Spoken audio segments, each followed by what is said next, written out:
Welcome to the Blueprint of Life video 13. In this video, we're going to be looking at how we can see some variations to Mendel's ratios, which we've learnt in our earlier videos, due to the two processes of sex-linked genes, or in fact, codominance. So we can see here just a quick, recap of sex cells. So we know that the 23rd pair of all chromosomes contain our sex cells, and in a female we have two X chromosomes, and in a male we have an X chromosome and a Y chromosome. And when we discuss sex linkage, we're in fact talking about the genes that are carried on the sex chromosomes. And because they are carried on these sex chromosomes, they don't produce the same Mendelian ratios that we see for other genetic disorders. They are usually linked more to one sex, and in fact in humans, sex-linked traits are usually recessive disorders, which results in them being more common in males. So for example, a colorblind person has a recessive allele that results in no pigment being produced in their eyes, which is the pigment that allows people to see color. Because the Y chromosome doesn't carry an allele for this trait, the male only needs one recessive allele to in fact become colorblind. In females, they do need the two, which means it is less common for a female to have colorblindness.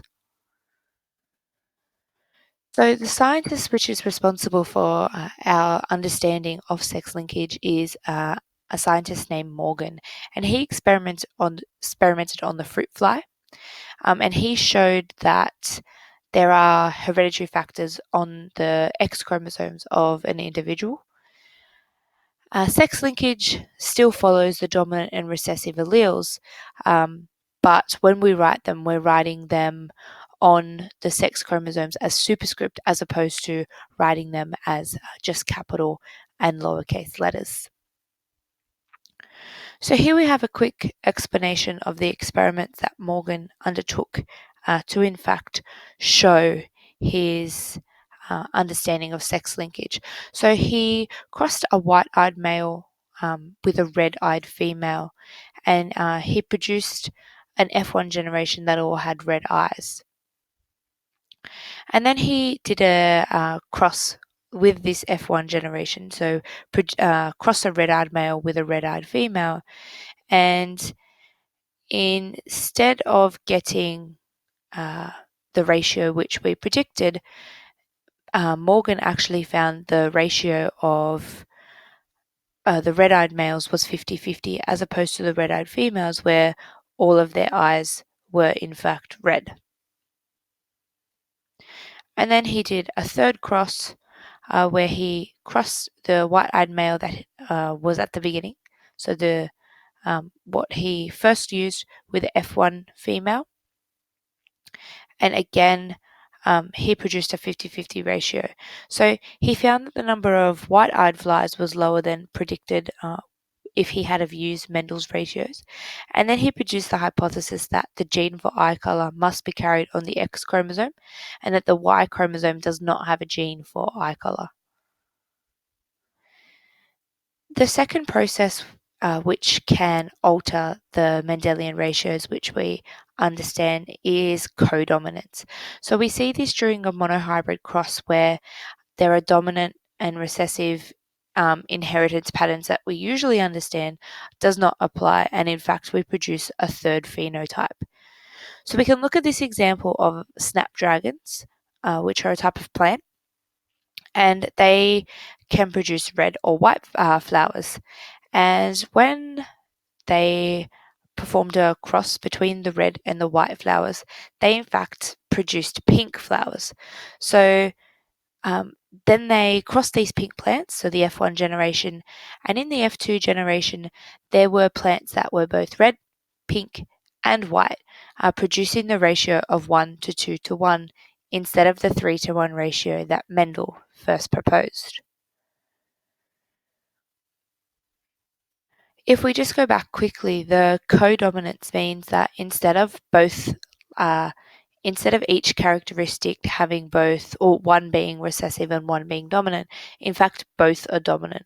So they are assigned different letters, which we should see later on in the video. When we need to understand and solve problems, genetic problems that are proposed to us, there are three types. There are the monahybrid crosses, which we discussed, where there is a dominant and recessive phenotype. And then we can either have to solve problems that involve sex linkage or problems that involve codominance. And here are a few tips for trying to understand what problem you need to solve. So if the question is in fact asking you to solve a sex linkage problem, then the sex of the parents and the offspring are always going to be mentioned. And usually in either the pedigree chart or the Punnett squares or in the explanation, one sex, which is usually the male, has only one copy of the gene. The X and Y chromosomes will be written into the genotypes of the crosses you'll need to be solving, and that the recessive characteristic will appear more frequently in the male population of the genetic problem than in the females, because as we've just heard, that there's no dominant gene carried on the Y chromosome to counteract the effect of it on the X. But if in fact the question wants you to solve a codominant problem, then there's usually there is only one type of characteristic involved, but there are three variations that are possible. And the heterozygote that is produced, instead of like a normal monohybrid cross producing a dominant phenotype, the heterozygote will in fact exhibit the phenotype of both of the homozygotes. So they're both equally dominant, and that's where we'll see the third variation. When the problem does involve codominance, the genotypes are written using two different letters, but both are capitals. So if we go back to our previous problem, the red might be capital R, and the white might be capital W, resulting in the pink flowers having both a capital R and a capital W. And the genotype will still contain two letters, but as just mentioned, these are both capitals. At video 13, make sure you're in class to go through a few genetic problems involving both sex linkage and codominance, but also make sure you tune in for video 14.